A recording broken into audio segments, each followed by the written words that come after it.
How to print and apply HP picture stickers.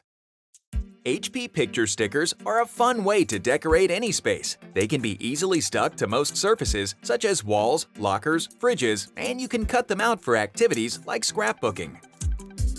Begin by loading the 4x6 or 8.5x11 HP picture sticker, logo side up, into the input tray on your printer. Note: for printers with a top-load tray, place the HP picture sticker in with the HP logo side down facing the tray. On your computer or mobile device, open your printing application and choose the photo file you want to print.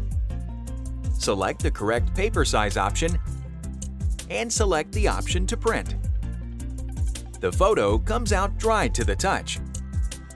To apply, start at a corner and peel the liner back. Apply from top to bottom and push out any air bubbles as you go. HP picture stickers can also be easily removed and restuck to another surface. To do this, start from a corner and carefully peel the print off the surface. Then, reapply to another surface using the same method as before. Find more helpful videos on our HP Support YouTube channel.